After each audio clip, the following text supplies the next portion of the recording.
In the sprawling megacity of New Geneva, where towering spires pierce the clouds and alien dignitaries walk alongside human citizens, laughter echoes through the Crystal Palace's grand halls. But this isn't the warm laughter of joy. It's the cold, cutting sound of mockery directed at humanity's newest ambassador to the Galactic Council. They call him weak. They call him inferior. They whisper that humans are nothing more than upstart primitives who stumbled into space travel barely 3 centuries ago. What they don't know is that this laughingstock of the galaxy carries within him the legacy of Earth's greatest secret, a bloodline that will reshape everything they think they know about power, evolution, and what it truly means to survive among the stars. Sometimes the greatest strength comes from those who appear weakest. Sometimes the joke is on those who laugh too soon. And sometimes a mother's revelation can change not just one life, but the fate of entire civilizations. Marcus Chun adjusted his formal diplomatic jacket for the 100th time as he stood before the massive crystalline doors of the Galactic Council chamber. The fabric felt foreign against his skin, nothing like the comfortable work clothes he wore back on Earth's agricultural colonies. His reflection stared back at him from the polished surface, showing a young man of 28 with kind brown eyes, average height, and the sort of unremarkable appearance that made him blend into crowds. Perfect for a diplomat, his superiors had said. Perfect for being underestimated, he thought grimly. The doors slid open with a whisper of advanced technology, revealing the vast amphitheater where representatives from 47 different species gathered to shape the future of the galaxy. Marcus stepped forward, his footsteps echoing in the sudden silence that fell over the chamber. He could feel thousands of eyes upon him, some curious, many dismissive, a few openly hostile. The human representative announced the chamber's AI system in perfectly translated galactic standard, though Marcus caught the subtle undertone of amusement in several alien languages that the translation couldn't quite mask. Ambassador Kethril of the Zephyrian Empire, a towering insectoid creature with mandibles that clicked in what Marcus had learned was their equivalent of laughter, rose from his crystalline seat. His 4 arms gestured expansively as his chittering voice filled the chamber. "Honored Council," Kethril began, his tone dripping with barely concealed contempt, "we gather today to hear Earth's petition for full membership in our glorious union. A petition from a species that has existed in space for what? 300 of their pathetically short years." The clicking intensified as other delegates joined in what was unmistakably laughter. Marcus forced his expression to remain neutral, though his hands clenched slightly at his sides. This was exactly what Earth's diplomatic corps had prepared him for, though experiencing it firsthand felt like being slowly flayed alive. Councillor Vextai of the Dominion spoke next, her serpentine body coiling with obvious disdain. The humans request voting rights equal to civilizations that have mastered the stars for millennia. Their technology is borrowed, their understanding primitive, their military laughably weak. Her forked tongue flicked out, tasting the air as if seeking the scent of fear. What could such creatures possibly offer to our ancient alliance? The chamber erupted in what could only be described as galactic mockery. Species that had never agreed on anything seemed united in their amusement at humanity's presumption. Marcus watched it all with the careful observation that had made him valuable to Earth's intelligence services, cataloging each delegate's reaction, noting the political undercurrents and alliance structures at play. "If I may address the council," Marcus said, his voice carrying clearly through the chamber despite its moderate tone. The laughter died down, more from curiosity about what the presumptuous human might say than from any respect. Kethril's mandibles clicked in what Marcus now recognized as condescension. "By all means, young human, enlighten us with Earth's wisdom." Marcus stepped forward to the central podium, his heart rate steady despite the hostile atmosphere. Years of diplomatic training had taught him to find calm in chaos, strength in apparent weakness. "Honored delegates," he began, "I stand before you not to boast of humanity's achievements, for by your standards they are indeed modest. We are young, it's true. Our technology is largely adapted from what we've learned from more advanced civilizations. Our military consists of ships that would barely qualify as patrol craft in your fleets." The murmur of agreement that rippled through the chamber held notes of satisfaction. The human was admitting his species' inferiority. How refreshing. But Marcus continued, his voice gaining strength. I would ask you to consider what humanity has accomplished with these limitations. In 3 centuries, we've colonized 47 star systems. We've established trade relationships with species that other civilizations dismissed as too primitive or too dangerous to contact. We've developed agricultural techniques that have ended famine on 17 different worlds. Impressive for primitives, Kethril interjected, but hardly grounds for equal representation among civilizations that reshape reality itself. Marcus nodded respectfully. You're absolutely correct, Ambassador Kethril. Humanity cannot reshape reality. We cannot move stars or build worlds from pure thought like the architects of Tau Ceti. We cannot phase through dimensions like the ethereal collective. We cannot even extend our lifespans beyond a handful of centuries like most of you here. He paused, letting that sink in. Several delegates shifted uncomfortably. Where's this going? What humanity can do, Marcus said, his voice carrying a quiet conviction that somehow demanded attention, is survive.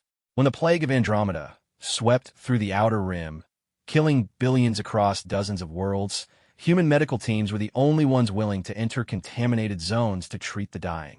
Not because we were immune, we suffered losses too, but because we couldn't stand by while others suffered.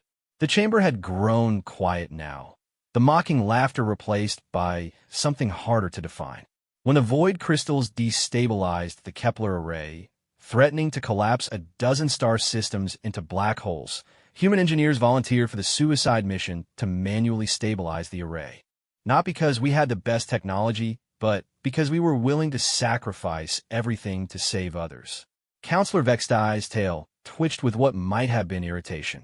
Noble gestures, but hardly unique. Many species have shown courage. True, Marcus agreed. But how many would have done what humanity did during the Proxima Crisis? A ripple of unease moved through the chamber. The Proxima Crisis was still fresh in galactic memory, a disaster that had nearly sparked a war between 3 major powers when a mining accident on Proxima Centauri had threatened to irradiate an entire system, potentially killing 40 billion sentient beings. The Zephyrian Empire had the fastest ships, Marcus continued, his gaze meeting Kethril's compound eyes. The Dominion had the most advanced radiation shielding. The crystalline hegemony had the most sophisticated evacuation protocols. But when the radiation barrier began collapsing and you all realized that anyone who entered would face certain death from cosmic radiation exposure, your fleet withdrew. The silence in the chamber was now absolute. Marcus could feel the weight of history pressing down on this moment. Humanity sent in the Hermes Squadron, 50 volunteers in ships that everyone knew couldn't withstand the radiation levels they'd face. They went in anyway. His voice dropped, but somehow it seemed to fill every corner of the vast space. They saved 39 billion lives. All 50 crew members died from radiation poisoning within days of their return. Ambassador Kethril's mandibles had stopped clicking entirely. Your point, human? My point, Marcus said, straightening to his full height, is that strength isn't just about technology or natural abilities or the power to reshape matter and energy. Sometimes strength is about being willing to do what needs to be done, regardless of the cost to yourself. He turned slowly, addressing the entire chamber. Humanity seeks membership in this council, not because we believe we're equal to your civilizations in power or knowledge. We seek membership because we believe we can contribute something valuable. The perspective of a species that has learned to find hope in desperate situations, to build bridges where others see only barriers, and to stand up for others even when the odds are impossible. The young diplomat reached into his jacket and withdrew a small device, placing it on the podium. This contains detailed proposals for joint human-alien initiatives in disaster relief, colonial development, and interspecies medical research. Projects that would use our willingness to take risks combined with your advanced capabilities to address some of the galaxy's most pressing problems. He looked directly at the Council's presiding officer, an ancient being of pure energy that had guided galactic politics for over 2 millennia. Humanity asks not for charity or special consideration, but for the opportunity to prove that sometimes the newest voice in the room might have something valuable to say. The energy being pulsed thoughtfully before speaking in harmonics that translated as careful consideration. The human representative has made interesting points. However, this council has protocols. Your petition for full membership requires unanimous approval. And, frankly, your species' brief existence in galactic society raises questions about your long-term viability. Marcus felt his heart sink. He'd known the odds were against them, but hearing it stated so bluntly was still a blow. Behind him, he could sense the stirring of derision from various delegates, the return of that mocking atmosphere. However, the presiding officer continued, there is precedent for associate membership pending further evaluation.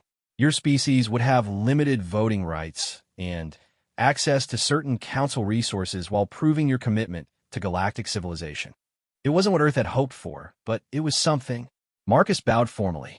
On behalf of humanity, I accept this generous offer and not so fast, Kethril interrupted, rising again.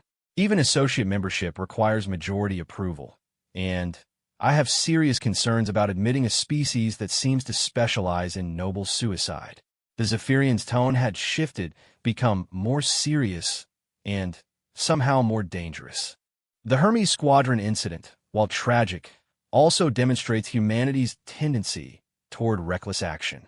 The galaxy has seen what happens when primitive species gain access to advanced technology without the wisdom to use it properly.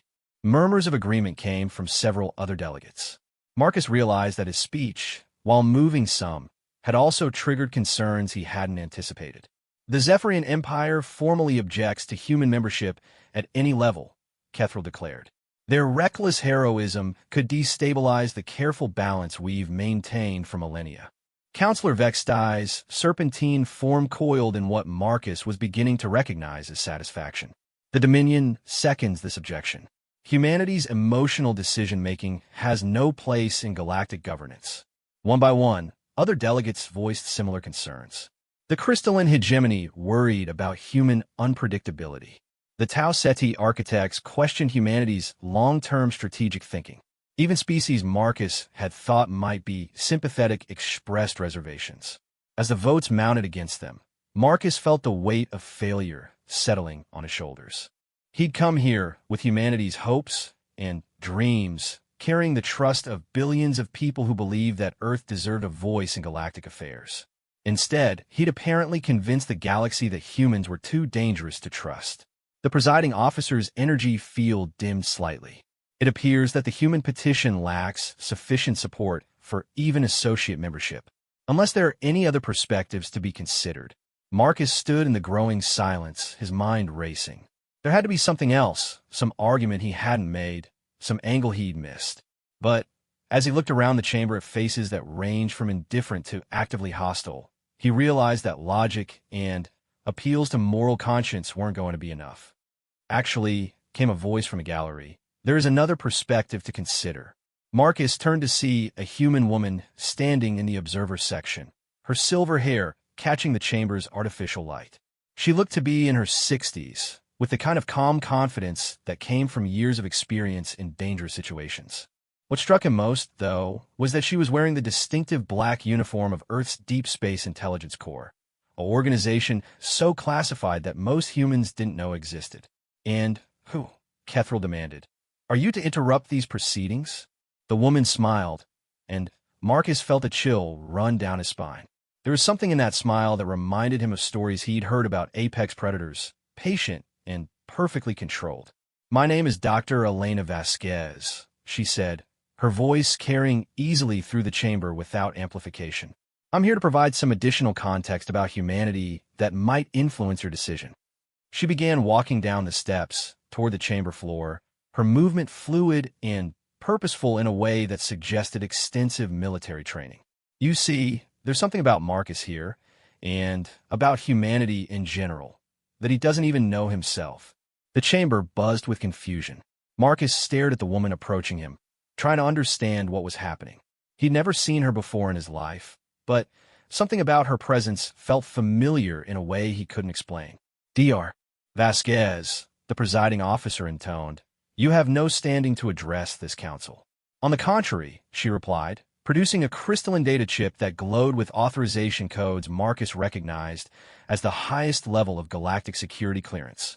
I have every right to speak about matters concerning galactic security and the true nature of certain bloodlines represented here today. She came to a stop beside Marcus, and he caught a scent that triggered a flood of half-remembered childhood memories. Warm spices and engine oil, comfort and safety. You see, Dr. Vasquez continued, her gaze moving across the assembled delegates. When you laugh at this young man, when you dismiss him as just another weak human, you're making the same mistake that civilizations have been making about Earth for centuries. Her smile widened, and Marcus suddenly realized why it seemed so familiar. He'd seen it in mirrors his entire life, though he'd never understood where he'd inherited it from. You're assuming, she said, that Marcus Chun is entirely human. The words hit the chamber like a physical force, creating a silence so complete that Marcus could hear his own heartbeat. He stared at Dr. Vasquez in complete confusion, his mind struggling to process what she had just said. The woman who had appeared from nowhere, who somehow felt familiar yet was a complete stranger, had just claimed he wasn't entirely human. That's impossible, Marcus whispered, but even as he said it, memories began stirring. Childhood moments when he'd seemed to know things he shouldn't know, when he'd been stronger or faster than other children, when his mother would look at him with a sadness he'd never understood. Dr. Vasquez turned to face him fully, and Marcus saw his own eyes looking back at him. The same unusual brown color that seemed to shift between gold and amber in certain light, the same slight upturn at the outer corners that he'd never seen in anyone else. Marcus, she said gently, I need you to think carefully about your childhood, about the times when your mother, Sarah Chun, would disappear for weeks on business trips, about the medical appointments she took you to that weren't with regular doctors, about the way she would sometimes look at you like she was seeing someone else entirely. The young diplomat's legs felt suddenly unsteady. Those memories were real, buried under years of accepting his mother's explanations about her work with an agricultural consulting firm. But now, looking at this woman who somehow shared his features, those explanations began to crumble. Ambassador Kethral's mandibles clicked frantically. This is absurd. Humans cannot hybridize with other galactic species. The genetic incompatibilities are absolute. Are they? Dr. Vasquez asked, her tone carrying a dangerous edge. Tell me, Ambassador, what do you know about the Wraith Protocols of 2387? The effect of those words on the chamber was immediate and dramatic. Delegates who had been leaning forward in curiosity suddenly drew back. Several species translators began emitting warning tones. Counselor Vexti's serpentine body coiled tightly, her hood flaring in what Marcus recognized as a fear response. The Wraith Protocols are classified beyond your clearance level, human, Vexti hissed. My clearance level, Dr. Vasquez said calmly, is obsidian black. I was one of the 3 beings in the galaxy who helped write the Wraith Protocols. She held up her authorization chip, and several delegates monitoring equipment began confirming security codes that made their operators' eyes widen in shock. Marcus found his voice. Were the Wraith Protocols? Dr. Vasquez looked at him with an expression that mixed pride, regret, and something that might have been fear. They're the galaxy's most closely guarded secret, Marcus. The documentation of an experiment that was supposed to be impossible. The successful hybridization of human genetic material with that of the Eternal Dominion. The chamber erupted. Delegates began speaking rapidly in their native languages, their translators struggling to keep up with the flood of panicked communication. The Eternal Dominion hadn't been seen in the galaxy for over 1,000 years, but every spacefaring civilization knew the stories. A species of beings who existed partially outside normal space-time, who could manipulate reality through will alone, who had simply vanished one day without explanation. The Eternal Dominion is extinct, the presiding officer stated, though Marcus detected uncertainty in the energy being's harmonics. Their homeworld was found empty centuries ago. Not extinct, Dr. Vasquez corrected. Hidden. They withdrew from galactic society when they realized their children couldn't survive in normal space-time. The energy of their dimension was too incompatible with our reality. She turned back to Marcus. But they left behind something before they disappeared completely. Marcus felt the world tilting around him. What did they leave behind? Genetic templates, stored in quantum-locked containers that could preserve their essence indefinitely. The Galactic Council found these containers during the exploration of their abandoned world and attempted to study them for decades. Dr. Vasquez's expression grew serious. Most attempts to use the templates resulted in immediate death. The genetic incompatibilities were just too severe. She paused, looking around the chamber at the assembled delegates who were now hanging on every word. But human genetics proved to be uniquely adaptable. Where other species suffered cellular breakdown when exposed to Dominion genetic material, humans showed signs of successful integration. Not immediately, not obviously, but over generations. Ambassador Kethral's voice had lost its mocking tone entirely. You're claiming this human carries Dominion bloodline? I'm not claiming it, Dr. Vasquez said. I'm stating it as fact. She touched a control on her wrist, and a holographic display appeared above the chamber floor, showing complex genetic sequences that made several of the more scientifically oriented delegates lean forward in fascination. Marcus Chun is fourth-generation Dominion hybrid. His great-grandmother was one of the first successful integration attempts. His grandmother showed enhanced cognitive abilities and limited precognitive flashes. His mother, she paused, and Marcus saw emotion flicker across her features. His mother was the most successful hybrid the program had ever produced. Marcus asked, dreading the answer. Sarah Chun died 3 years ago, Marcus. The cover story about the agricultural consulting accident on Kepler Prime was necessary to protect the program. She was actually working on advanced quantum research when a containment breach exposed her to lethal amounts of dimensional energy. The young man staggered, catching himself against the podium. His mother's death had been devastating, but learning it was all based on lies made the grief fresh and sharp all over again. She left detailed instructions. Dr. Vasquez continued gently about when and how you should learn the truth. Today seemed appropriate. Marcus straightened slowly, forcing himself to focus. You said she was the most successful hybrid. What does that make me? You, Marcus, represent the fourth generation of Dominion integration. Your genetic structure contains approximately 12% Dominion DNA, fully integrated into your human biology. The holographic display zoomed in on specific sequences that pulsed with strange inner light. You have abilities that haven't manifested yet because you've never been in situations that would trigger them. Counselor Vex's eyes had flared wider. Even if this is true, Dominion hybrids were the reason for the Wraith protocols in the first place. The experiments were shut down because the subjects became too powerful, too unpredictable. Some did, Dr. Vasquez acknowledged. The early attempts, when we didn't understand the integration process, produced beings who lost control of their abilities and posed genuine threats to galactic stability. But by the fourth generation, we learned how to create stable integration. She turned to face the entire chamber. Marcus represents the successful culmination of nearly a century of careful genetic development. He has the Dominion abilities, but with human emotional stability and moral structure. He's exactly what the original project was designed to create. A bridge between dimensions, a being who could interact with both normal space-time and the eternal Dominion's realm. The energy being that served as presiding officer pulsed thoughtfully. Dr. Vasquez, you're suggesting that this human could potentially communicate with the eternal Dominion? I'm suggesting much more than that, she replied. The Dominion didn't just disappear randomly.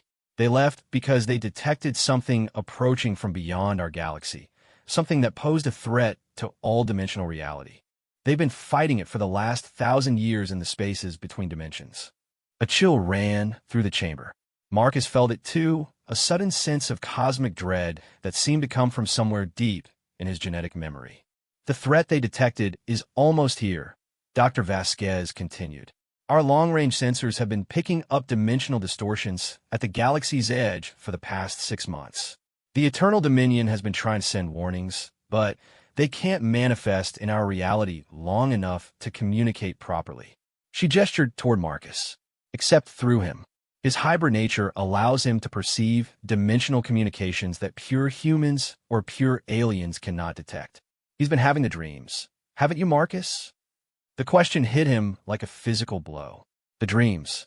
He'd been having them for months now. Visions of vast shadows moving between stars, of reality itself tearing like fabric, of voices calling out in languages that had no sounds but somehow conveyed desperate urgency. "I thought they were just stress dreams," he whispered. "They're messages," Dr. Vasquez said firmly. "The Dominion has been trying to warn the galaxy through you. The threat they've been fighting is called the Void Hunters, beings from outside our dimensional space who consume reality itself, leaving nothing but empty space-time behind." Ambassador Kethral's four arms gestured frantically. "This is fantasy. Even if such beings existed, what could one hybrid human do against cosmic threats?" Dr. Vasquez smiled again, and this time Marcus recognized something new in the expression, pride. "Marcus doesn't just carry Dominion genetics," she said.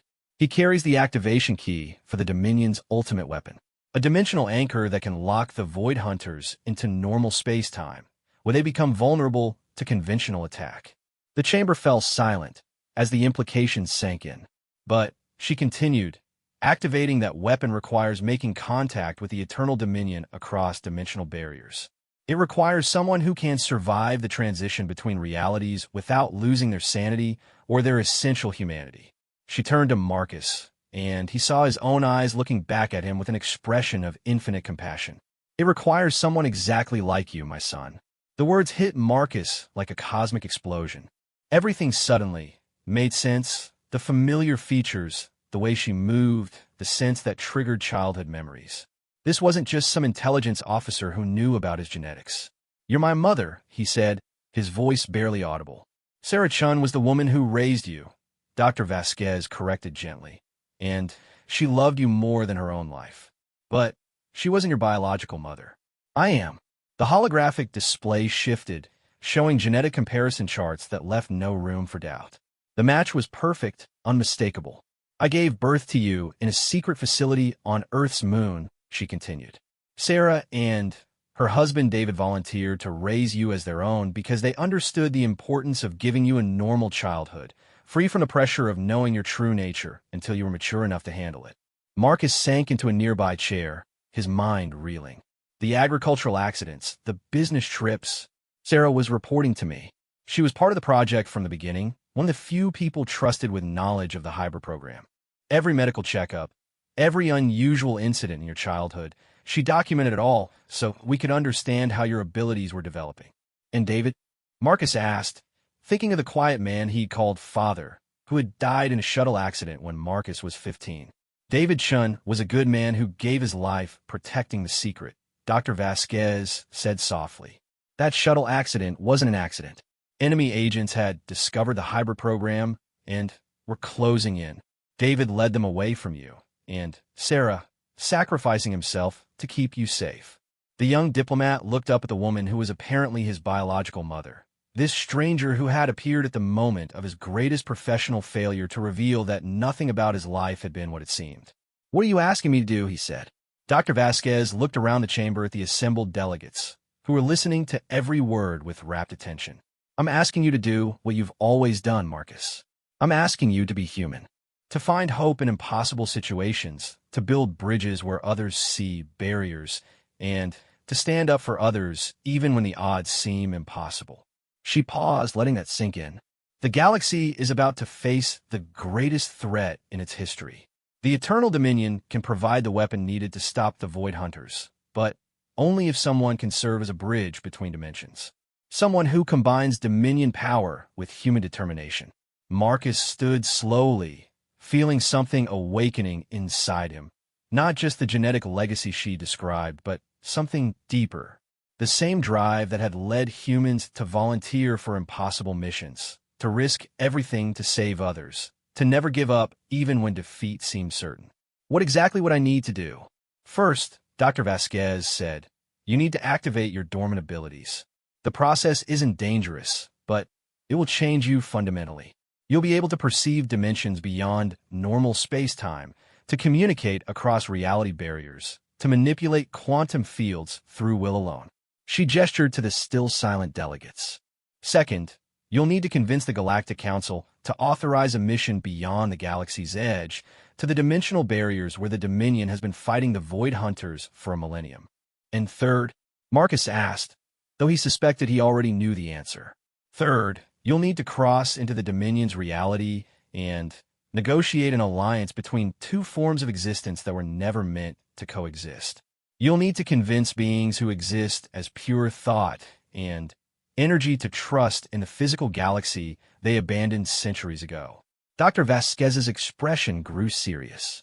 And you'll need to do it before the Void Hunters break through the dimensional barriers and begin consuming our reality from within. The chamber remained silent as Marcus considered her words. Around him, delegates from 47 species waited to hear what this young human would say to an impossible request. Marcus looked up at the assembled representatives of galactic civilization, these beings who had been laughing at humanity just minutes ago, and felt something shifting inside him. Not just awakening abilities, but a deeper understanding of what his mother, both mothers, had been preparing him for his entire life. "How long do we have?" he asked. "Our best estimates suggest 6 months before the barriers fail completely," Dr. Vasquez replied. "Maybe less." Marcus nodded slowly, then turned to address the chamber. "Honored delegates," he said, his voice carrying a new resonance that seemed to reach every corner of the vast space. "It appears that humanity's petition for council membership has become irrelevant." He straightened, and several delegates noticed that his posture had changed, become somehow more commanding despite his average height and unremarkable appearance. "Instead, I'm here to offer the galaxy something far more valuable than another voice in your political debates. I'm offering you survival." The young man who had entered the chamber as a dismissed diplomat now stood before the galaxy's most powerful beings as something entirely new, a bridge between realities, carrying within himself the power to save or doom everything they held dear. "The question," he continued, meeting each delegate's gaze in turn, "is whether you're willing to trust the species you were just laughing at to be the galaxy's salvation." The transformation was subtle, but unmistakable. As Marcus stood before the Galactic Council, something fundamental had shifted in the chamber's atmosphere. The air itself seemed to hum with potential energy, and several of the more sensitive species began registering unusual readings on their environmental monitors. Ambassador Kethril was the first to break the silence. "Even accepting this fantastic claim about your heritage, young human, you're asking us to authorize a mission based on visions and genetic theories. The Galactic Council doesn't make decisions on such flimsy evidence." Dr. Vasquez smiled, but it wasn't the warm expression she'd shown Marcus. This was the cold, calculated look of someone who had spent decades planning for exactly this moment. "Ambassador Kethril," she said, "would you like to see some concrete evidence?" Before anyone could respond, she activated another control on her wrist device. The chamber's lights dimmed, and the air shimmered as reality itself seemed to bend. Suddenly, standing in the center of the floor was a being that made every delegate's breath catch. It stood nearly 3 meters tall, composed of what appeared to be condensed starlight. Its form was vaguely humanoid, but constantly shifting, as if it existed in multiple dimensions simultaneously. When it spoke, the words bypassed their ears entirely and resonated directly in their minds. "Greetings, descendants of the physical realm," the entity said, its mental voice carrying harmonics of vast age and desperate urgency. "I am Threenax of the Eternal Dominion. I have been trying to communicate across the dimensional barriers for 3 of your years." The chamber erupted in chaos. Several delegates leaped from their seats, others activated emergency protocols, and a few simply stared in stunned silence at the impossible sight before them. Marcus felt something stirring inside him as he looked at the Dominion being. Not fear or confusion like the others, but recognition. Deep in his genetic memory, something was responding to Threenax's presence. "How is this possible?" Counselor Vextai demanded, her serpentine form coiled defensively. "The dimensional barriers prevent any contact with the Dominion realm." "They prevent sustained contact," Threenax corrected, its form flickering as it struggled to maintain manifestation in normal space-time. "But the hybrid child creates a resonance bridge. Through him, we can achieve brief communication." The entity turned its attention to Marcus, and the young man felt a shock of recognition so powerful it nearly knocked him to his knees. This wasn't just any Dominion being, this was family. "You carry the bloodline of my daughter," Threenax said directly to Marcus. "She gave her essence to the hybrid program because she foresaw what was coming." Through you, her sacrifice has purpose. Dr. Vasquez stepped closer to Marcus, steadying him as waves of inherited memory began flooding his consciousness. Threenax is your great-great-grandfather, Marcus. His daughter, Lyralii, was the Dominion being whose genetic template was used in the first successful hybridization. Marcus struggled to process this information while simultaneously fighting off visions that seemed to come from outside his own mind. Images of vast cosmic structures, battles fought in spaces between dimensions, and something dark and hungry approaching from beyond the known universe. The Void Hunters, he gasped, finally, understanding what he'd been seeing in his dreams. They're not just trying to invade our galaxy. They want to consume it entirely. Threenax's form solidified slightly, responding to Marcus's growing awareness. You begin to perceive truly descendant. The Void Hunters are entropy-given consciousness, beings that exist to unmake reality itself. They have already consumed 17 galaxies in parallel dimensional spaces. The presiding officer's energy field pulsed with what Marcus was beginning to recognize as alarm. 17 galaxies? That's impossible.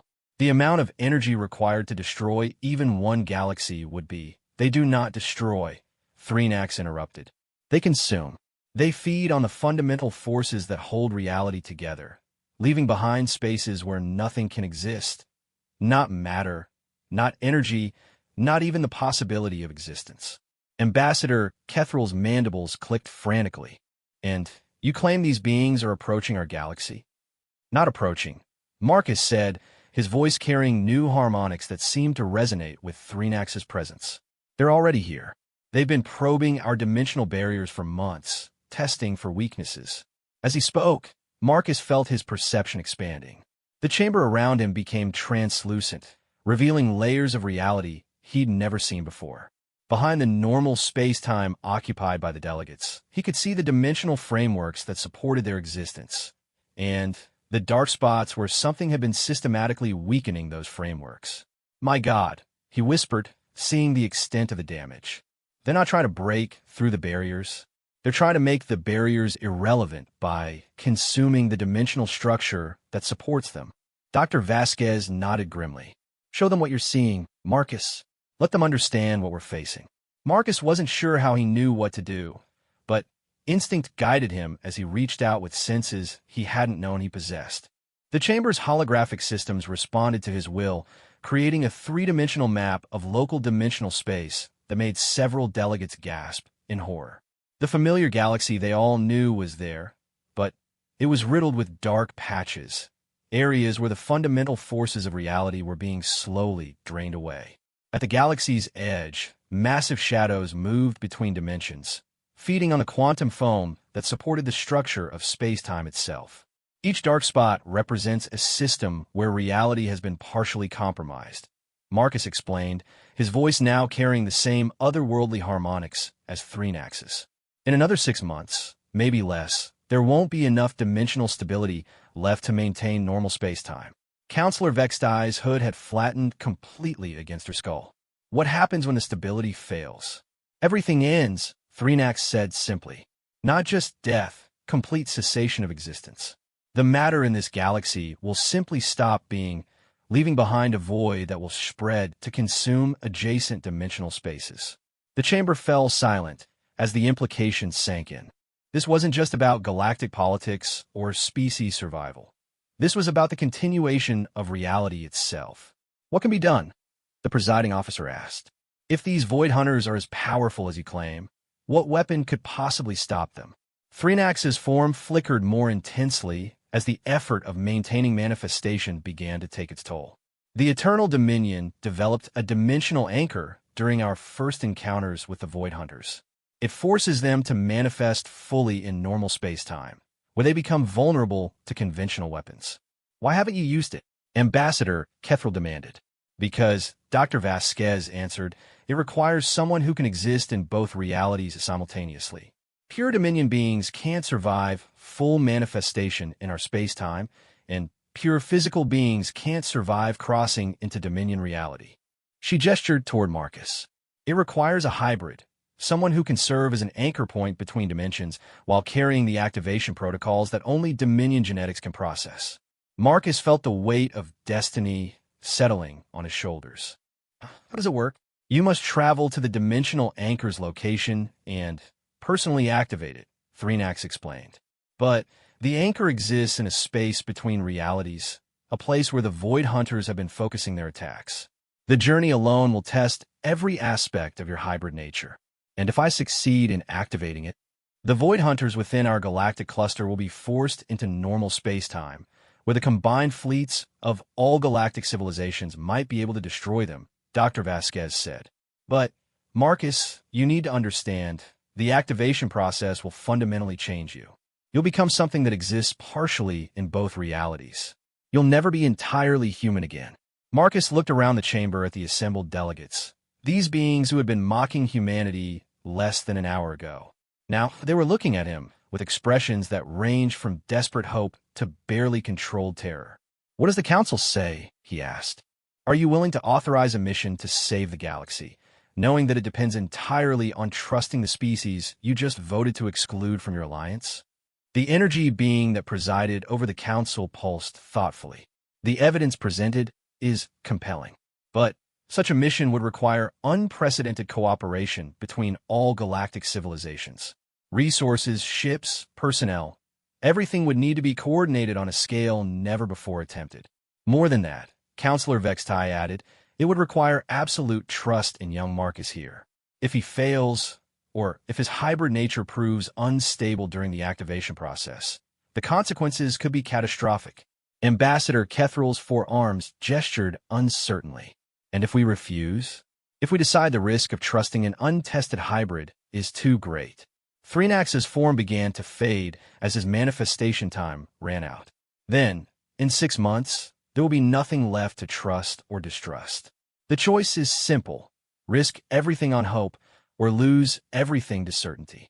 As the Dominion being vanished back to his own reality, Marcus felt the expanded perception beginning to fade as well. But not completely. He could still sense the dimensional damage spreading through local space, still feel the hungry presence of the Void Hunters working to unmake everything he'd ever known. Dr. Vasquez placed a hand on his shoulder. "The choice is yours, Marcus. I can teach you to access your full abilities, show you how to survive crossing between realities. But I can't make you do it." Marcus thought about Sarah and David Chun, the people who had raised him with love and sacrifice. He thought about the Hermes Squadron, 50 humans who had died, saving 40 billion lives. He thought about everything that made humanity worth preserving, worth fighting for. "What do I need to do to prepare?" he asked. The chamber stirred as delegates realized he was accepting the mission. Several began speaking rapidly with their advisors, while others activated communication devices to contact their home governments. Dr. Vasquez smiled, the first truly warm expression Marcus had seen from her. "First, we need to get you to a secure facility where you can safely undergo the activation process. Then, we need to prepare you for dimensional travel, combat in non-standard space-time, and negotiating with beings who exist as pure thought. How long will that take?" 3 weeks, if you're as adaptable as your genetic profile suggests. We'll also need the Council to begin mobilizing every available ship and weapon system in the galaxy. When you activate the dimensional anchor, the Void Hunters will manifest all at once, and we'll have one chance to destroy them before they adapt to normal space-time. Marcus turned to address the Council one final time. "Honored delegates, I need your answer now. Will you authorize this mission? Will you put aside your political differences and work together to save not just your civilizations, but reality itself?" The presiding officer's energy field brightened. "The gravity of this situation transcends normal voting procedures. I'm declaring a state of galactic emergency and authorizing all necessary resources for this mission." One by one, the delegates voiced their agreement. Even those who had been most skeptical about humanity seemed to understand that their survival now depended on the young man standing before them. "There's one more thing," Dr. Vasquez said as the formal authorizations were being processed. "Marcus won't be making this journey alone. The mission requires a full crew of specialists from multiple species. We'll need engineers who can work with dimensional technology, fighters who can adapt to non-standard physics, and diplomats who can negotiate with pure energy beings. Ambassador Kethral's mandibles clicked thoughtfully. The Zephyrian Empire can provide warriors trained in exotic physics combat. The Dominion offers our best dimensional engineers, Counselor Vextai added, her earlier hostility replaced by grim determination. Other delegates began volunteering their civilization's best personnel, and Marcus realized that the galaxy was finally coming together in a way that had never happened before. Humanity's desperate situation had created the unity that centuries of politics couldn't achieve. When do we begin? Marcus asked. Dr. Vasquez checked a chronometer. The transport to the preparation facility is already waiting. We can begin the activation process within hours. Marcus nodded, then looked one more time around the chamber where his life had changed forever. For the record, I still think humanity deserves a voice in galactic governance. When this is over, if we succeed, I hope the Council will remember that it was human stubbornness and reckless heroism that saved everyone. The energy being that presided over the Council pulsed with what might have been amusement. Marcus Chun, when this mission is complete, humanity will have whatever voice in galactic affairs it desires. As Marcus prepared to leave the chamber that had witnessed his transformation from dismissed diplomat to galactic savior, he felt the weight of two realities settling into his consciousness. He was no longer entirely human, but he was determined to remain human enough to remember what he was fighting for. The laughter that had echoed through these halls when he first arrived seemed like a memory from another lifetime. Now there was only silence, broken by the urgent preparations for a mission that would determine whether any of them would exist to laugh again. Dr. Vasquez was right. He was about to become something that had never existed before. But as they left the chamber together, Marcus carried with him the hope that whatever he became, it would be enough to save the galaxy and the species that had finally learned to believe in the impossible. The transformation facility hidden within Titan's core was unlike anything Marcus had ever imagined. Dr. Vasquez led him through corridors that seemed to exist in multiple dimensions simultaneously, their walls shifting between solid matter and transparent energy fields that revealed vast chambers filled with technology that hurt to look at directly. The activation process will awaken your Dominion genetics in stages, she explained as they walked. Too much at once could tear your consciousness apart, or worse, trap you permanently between dimensions. Marcus tried to focus on her words, but his expanding perception made concentration difficult. He could see the facility's structure extending into spaces that shouldn't exist, powered by energy sources that seemed to draw directly from the quantum vacuum itself. How long have you been planning this? He asked. Since the day you were born, Dr. Vasquez replied. Actually, since before that. The hybrid program began 80 years ago when we first detected signs of dimensional instability at the galaxy's edge. Your great-grandmother volunteered for the initial experiments because her precognitive flashes showed her glimpses of what was coming. They entered a circular chamber dominated by a complex array of crystalline structures that resonated with harmonics just beyond human hearing. The technology was clearly based on designs that weren't entirely from this reality. Dominion architecture, Marcus said, somehow recognizing the impossible geometries. These crystals exist in 17 different dimensional phases simultaneously. Dr. Vasquez looked at him sharply. You shouldn't be able to perceive that yet. Your abilities are manifesting faster than we anticipated. Is that dangerous? It could be. Or it could mean you're even more compatible with the Dominion genetics than we hoped. She gestured toward the central platform. We need to begin the process immediately. Every hour we delay gives the Void Hunters more time to weaken our dimensional framework. Marcus stepped onto the platform and immediately felt the crystals responding to his presence. They began to glow with inner light that shifted through colors that had no names in any human language. What happens now? Now, Dr. Vasquez said, moving to a control console that materialized from the air itself. We wake up the part of you that's been sleeping since birth. The activation began as a subtle tingling in his extremities, but quickly intensified into something far more profound. Marcus felt his consciousness expanding, stretching across dimensional barriers that had previously been invisible to him. Suddenly, he could perceive the facility not just as a physical structure, but as a complex web of quantum possibilities and temporal probabilities. I can see everything, he gasped as his perception encompassed multiple layers of reality simultaneously. The past, the future, the spaces between dimensions where the void hunters are feeding. Stay focused on the present, Dr. Vasquez warned. Multidimensional perception can be overwhelming until you learn to control it. But Marcus was already seeing too much. Through his expanded awareness, he watched the void hunters' assault on reality itself. They moved through spaces between galaxies like cosmic parasites, draining the fundamental forces that held existence together. In their wake, they left absolute nothingness. Not empty space, but the complete absence of the possibility of space. They've already consumed more than we realized, he said, his voice carrying harmonics that made the crystalline array resonate in sympathy. 3 entire star systems have been completely unmade in the past week. Dr. Vasquez's hands flew over controls that existed in multiple dimensions simultaneously. The process is accelerating. We need to finish your activation and launch the mission immediately. The second stage of transformation hit Marcus like a cosmic storm. His physical form began to flicker between states, existing sometimes as solid matter, sometimes as pure energy, sometimes as patterns of thought given temporary structure. Through it all, he maintained awareness of his essential humanity, the core of compassion, stubbornness, and hope that defined who he was. I can feel them, he said, his form stabilizing into something that was recognizably human, but clearly much more. The Void Hunters are aware of me now. They know we're preparing to resist.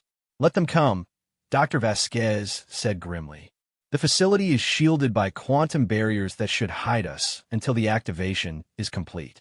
But even as she spoke, the chamber's warning systems began activating. Reality itself was under assault just outside their protective barriers, as something unimaginably hungry tested the limits of their defenses. They're not trying to break in, Marcus realized, his enhanced perception analyzing the attack patterns. They're trying to cut us off from normal space-time entirely. The implications hit both of them simultaneously.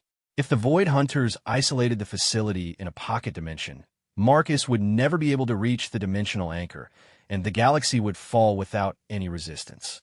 How long until the activation is complete? Marcus asked. Dr. Vasquez checked readings that appeared directly in her mind, rather than on any physical display. 12 more hours for full integration. But we may not have 12 more hours. What if we accelerate the process? The shock could kill you, or worse, fragment your consciousness across multiple realities. You become a living ghost, aware, but unable to affect anything. Marcus felt the facility's quantum barriers straining under the Void Hunter's assault. Whatever they were doing to local space-time was causing fundamental structural damage that even Dominion technology couldn't completely resist. We don't have a choice, he said. Accelerate the process. Marcus, do it. If I die, at least the galaxy might have some warning about what's coming. If I succeed, we have a chance to stop them. Dr. Vasquez hesitated for only a moment before her hands moved across controls that shouldn't exist. This is going to hurt more than anything you've ever experienced. The final stage of transformation hit Marcus like being struck by a collapsing star. His consciousness exploded outward across dimensional boundaries, touching spaces where thought became reality and time flowed in directions that had no names. For a terrifying moment, he felt himself scattering across infinite possibilities, losing coherence as his awareness expanded beyond any hope of containment. But then something anchored him, the memories of Sarah and David Chun, who had loved him as their own son. The faces of the Hermes Squadron, who had died saving strangers. The simple human conviction that some things were worth any sacrifice. His consciousness snapped back into focus, but he was no longer entirely the same being who had entered the chamber. Marcus now existed simultaneously in normal space-time and in the Dominion's realm of pure thought and energy. He could perceive the quantum structure of reality itself, manipulate probability fields through will alone, and communicate across dimensional barriers that would have been absolute obstacles just hours before. How do you feel? Dr. Vasquez asked, though Marcus could sense a relief that he had survived the process. Different, he said, his voice carrying harmonics that resonated in multiple dimensions. But still me, still human, even if I'm something more now as well. The facility's defensive barriers chose that moment to fail catastrophically. Reality outside the chamber simply ceased to exist, replaced by a hungry void that began reaching toward them with tendrils of absolute nothingness. "They found us," Dr. Vasquez said, her voice steady despite the cosmic horror pressing against their last line of defense. Marcus stood, feeling power flowing through him that could reshape matter and energy at the quantum level. "Then it's time to go. The mission preparation will have to happen on the way. I can sense the dimensional anchor's location now, and I know how to reach it." He looked at his biological mother with eyes that now held depths of starlight. "But I'll need a crew, and I'll need them now." Dr. Vasquez activated emergency protocols that sent calls across the galaxy. The volunteers who were selected are standing by at various staging points. "We can have them assembled and ready to depart within hours." "We don't have hours," Marcus said, watching the Void Hunters' assault intensify. "We have minutes before they break through our remaining defenses." He reached out with his new abilities, touching the minds of distant beings across the galaxy. Ambassador Kethril felt the contact while reviewing Zephyrian military records. Counselor Vextai experienced it while selecting her finest dimensional engineers. Dozens of other volunteers across multiple species suddenly heard a voice speaking directly in their consciousness. "This is Marcus Chun." His mental voice reached them all simultaneously. "The mission begins now. I'm opening dimensional gateways to bring you here immediately. Step through if you're willing to risk everything to save the galaxy." Across known space, shimmering portals opened in response to Marcus's will. Through his hybrid nature, he could manipulate the same dimensional forces that the Eternal Dominion used for transportation, creating stable pathways across impossible distances. The volunteers came through one by one. Kethril arrived with a squad of Zephyrian warriors whose carapaces were inscribed with quantum equations that would let them fight in non-standard physics. Vextai brought engineering specialists whose serpentine forms had been modified to interface directly with dimensional technology. Others followed, a crystal-based mathematician from the Tau Ceti architects who could calculate probability matrices in 17 dimensions, an energy being from the plasma quartz who could exist comfortably in spaces where matter became irrelevant, and a half-dozen other specialists whose combined expertise represented the galaxy's best hope. "The dimensional anchor is located in a space between realities," Marcus explained as the crew assembled in the facility's hangar. "Getting there requires a ship that can exist in multiple dimensions simultaneously."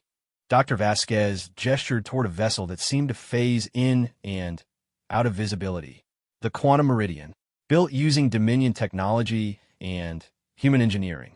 It's the only ship ever constructed that can navigate dimensional boundaries."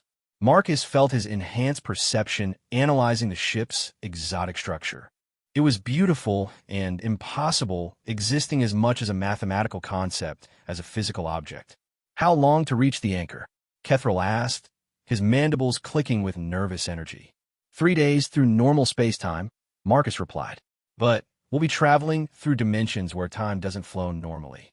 From our perspective, the journey could take hours or months."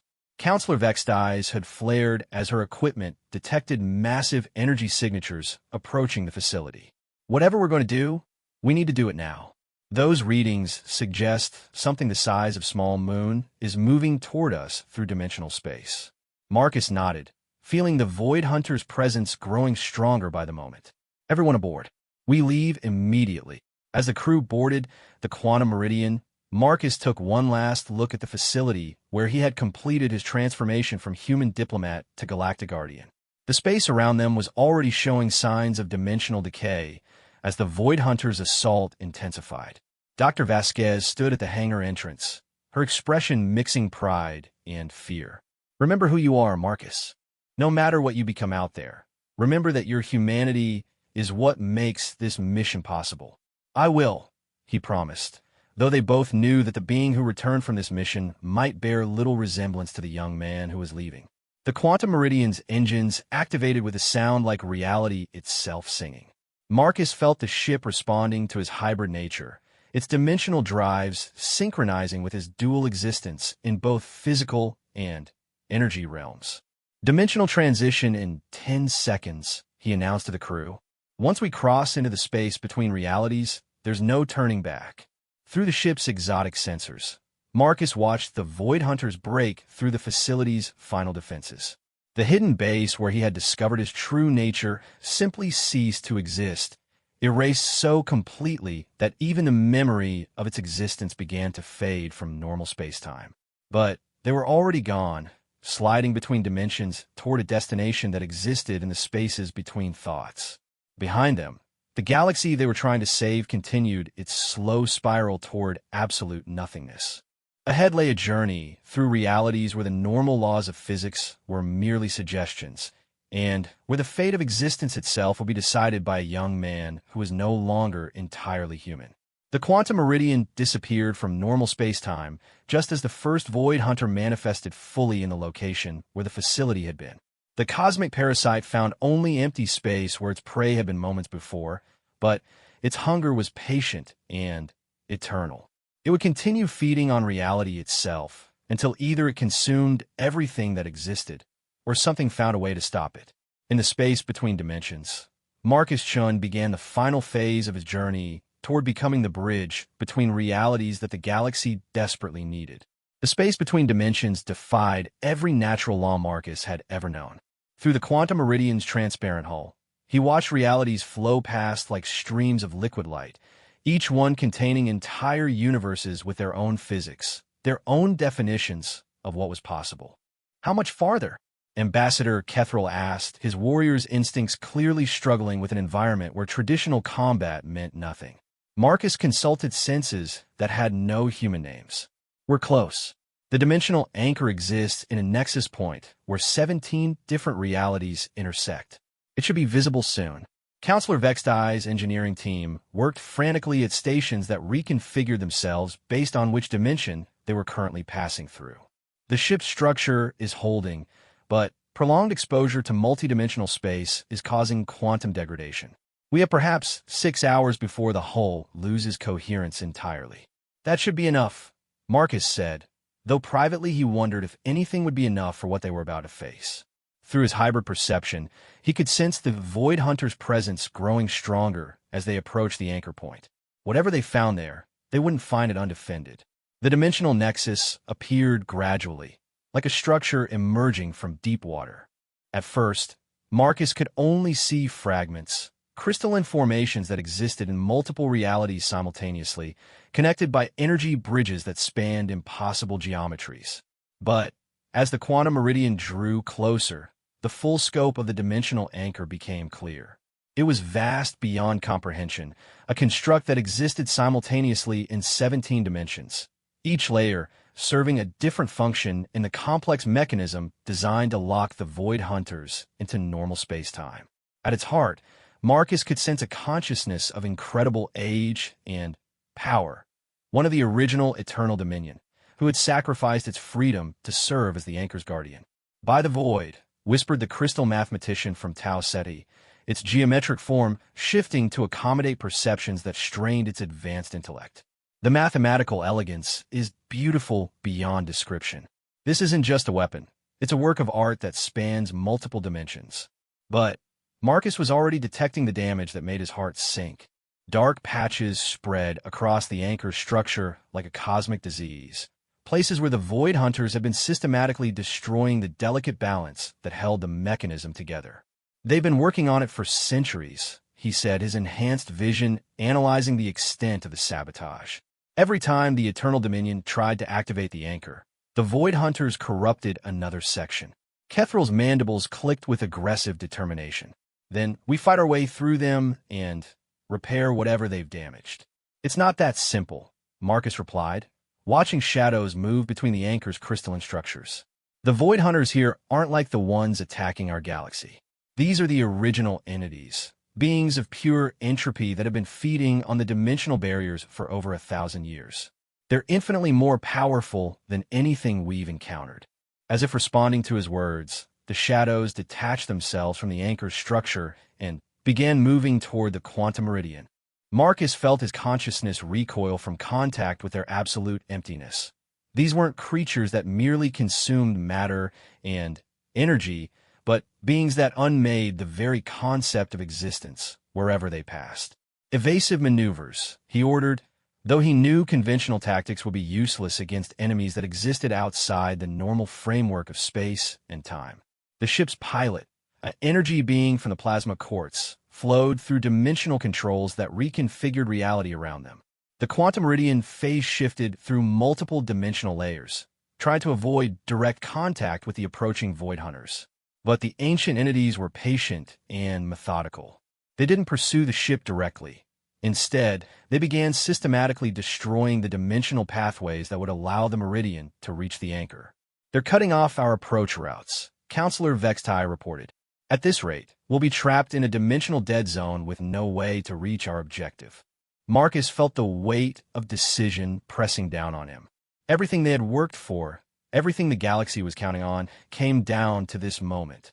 He could sense the anchor's guardian consciousness calling out to him across the dimensional barriers, urging him to complete the mission that had cost so many lives.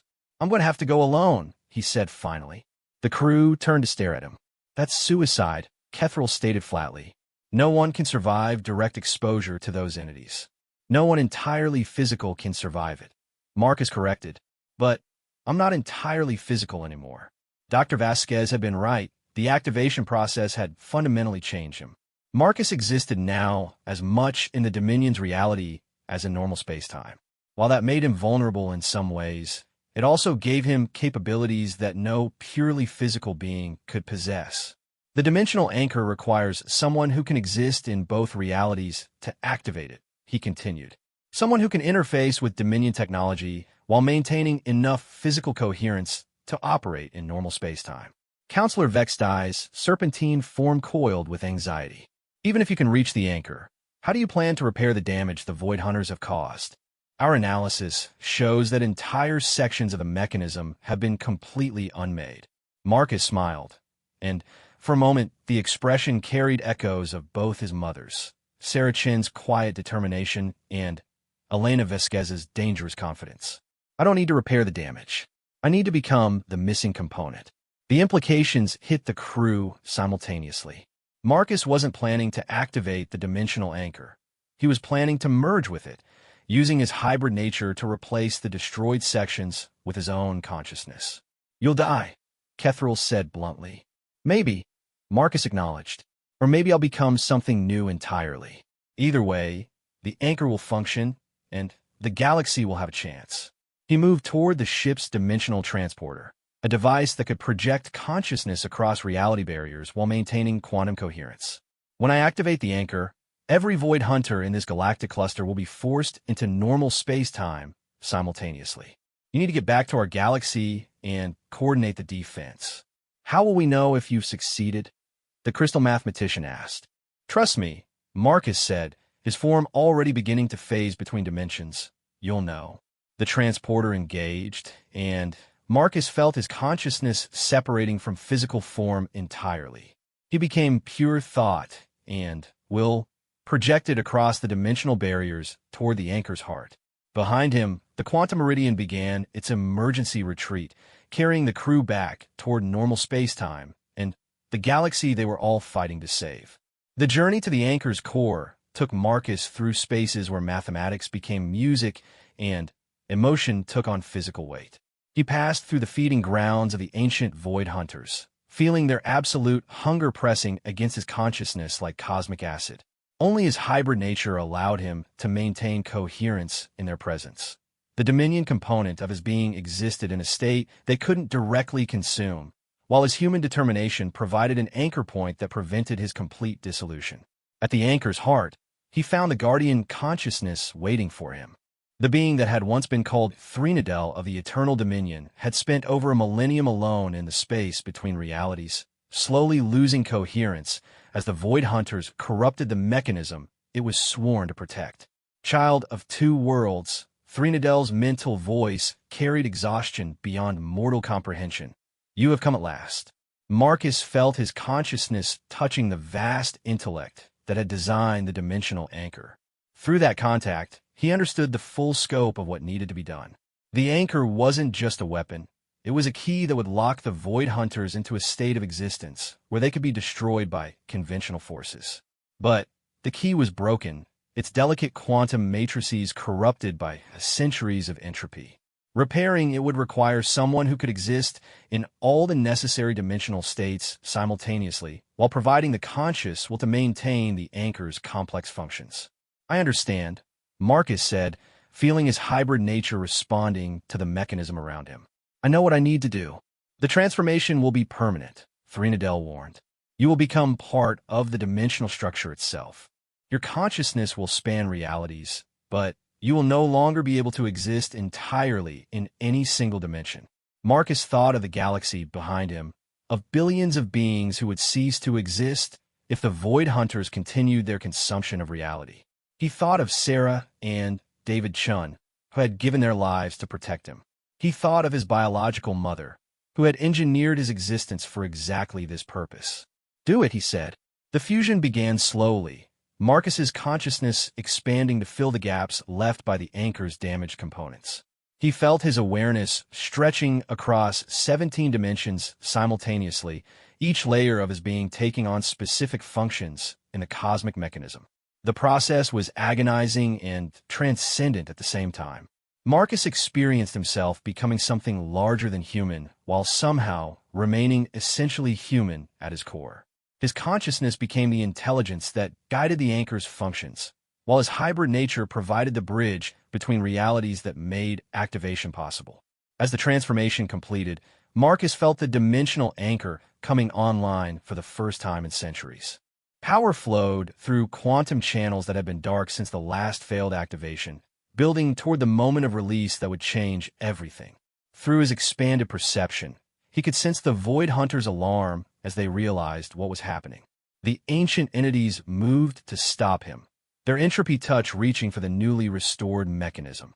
But Marcus was no longer vulnerable to their assault. He had become part of the dimensional structure itself, protected by the same quantum barriers that maintained the separation between realities.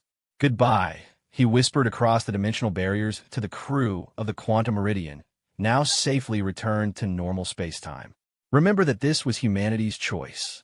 The dimensional anchor activated with a pulse of energy that rippled across the galaxy in ways that transcended normal physics. Every Void Hunter that had been feeding on the dimensional barriers suddenly found themselves forced into normal space-time, their entropy-based existence locked into forms that could be perceived and attacked by conventional weapons. Across known space, the massive fleet assembled by the Galactic Council detected the sudden appearance of thousands of hostile entities. The creatures that had seemed invincible while existing between dimensions became vulnerable targets once locked into normal physics. The battle that followed would be remembered for millennia as the Convergence War, a coordinated assault by every spacefaring civilization against enemies that had seemed unstoppable just moments before. Ships that had never fought side by side found themselves united against cosmic predators, their combined firepower finally capable of destroying entities that had consumed entire galaxies. Ambassador Kethril led Zephyrian battle fleets against Void Hunters the size of small moons. Counselor Vextai coordinated dimensional engineering teams that systematically restored the quantum barriers damaged by the entities feeding. Species that had been enemies for centuries fought together with desperate coordination against the threat to existence itself. The war lasted 3 days in normal time, though temporal distortions caused by the dimensional anchor made exact measurements impossible. When it ended, the galaxy was littered with the quantum debris of destroyed Void Hunters, their threat finally ended by the combined might of civilizations that had learned to work together. In the aftermath, the Galactic Council convened to address the consequences of their salvation. The dimensional anchor continued to function, now guided by a consciousness that existed simultaneously in 17 realities while remaining recognizably, impossibly human. Marcus Chun had become something unprecedented, a being that spanned dimensions while maintaining the essential humanity that had made the sacrifice possible. Through quantum communication channels that existed outside normal space-time, he could still interact with the galaxy he had saved, though he would never again be able to exist entirely within it. The vote for humanity's membership in the Galactic Council was unanimous. Species that had mocked humans for their weakness now competed to offer them positions of honor and responsibility. The Council's presiding officer formally requested that Earth provide the galaxy's next chief diplomatic officer, acknowledging that humans had proven their worth through sacrifice rather than conquest. Dr. Elena Vasquez stood before the assembled delegates, representing both Earth and the secret programs that had made Marcus's transformation possible. Humanity accepts full membership in the Galactic Council, she said, and we accept the responsibilities that come with it. She paused, looking up at sensors that could detect Marcus's presence spanning multiple dimensions simultaneously. But we do so with the understanding that our greatest contribution to galactic civilization wasn't our technology or our military might. It was our willingness to do what needed to be done, regardless of the cost to ourselves. Through the dimensional barriers, Marcus's consciousness touched every mind in the chamber with a final message that carried the warmth and determination that had defined humanity's presence in the galaxy. The laughter has stopped, he said, his mental voice reaching beings across 47 species. Now let's see what we can build together. In the years that followed, the galaxy would transform in ways that none of the assembled delegates could have imagined. Humanity's integration into galactic civilization brought with it the same stubborn hope and reckless hero